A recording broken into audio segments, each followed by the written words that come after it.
Bani so ka canja mini, san ka ya wuce kankani.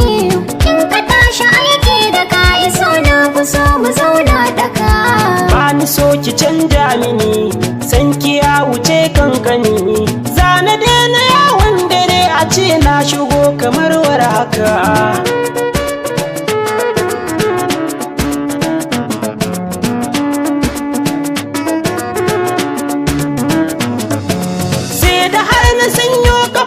Sosai na gane kwai mamaya, sahiba kina yin kula da ni gashi kwalliya kin iya. Hakuri fa shi ma halinki ne kin kware a fannin miya. In na ce kiyo haka za kiyo babatin na yo magiya. Gashi kin raɗan yinkiya, to maso kaɗan kijiya. Ko ina cikin damuwa idan na tuno kina warraka.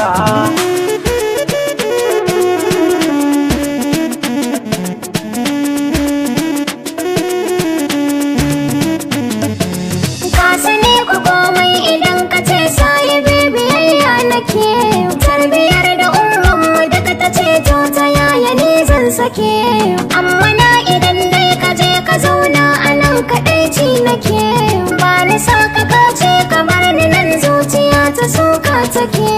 Ga gidan da faɗi yake, gashi ne kwasoro nake. In kana gidan ko akwai duhu sai na ganshi ya haskaka. Masoyi shuki nake.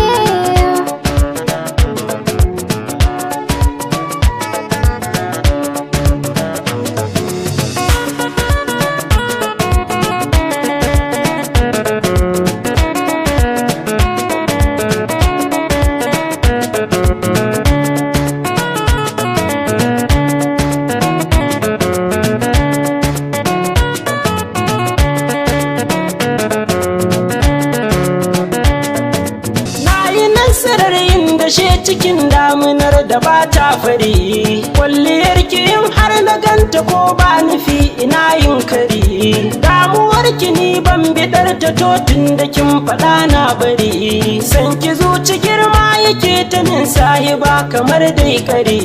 Yar fara da kyawun diri, kyan irin ki sai mai tsari. Damuwar ki na bani damuwa har in ji ni na harzika.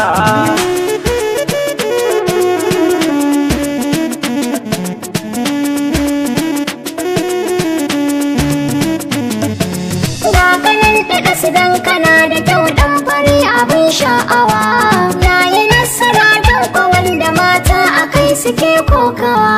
Har da hakuri na maka laifi fushin ka baya yawa.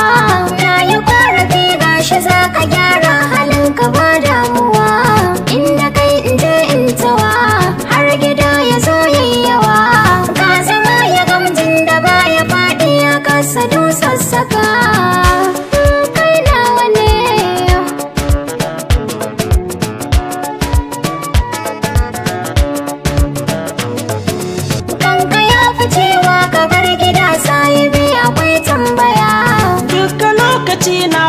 Ki ne sayi ba faɗa in jiya. To ka ɗan faɗa min kalaman da za su sanya yan zuciya. In na je na aiki kina gida sai in ji ni ba lafiya. In zauna kamar ina kan kaya ya notice ya iske mai yin haya.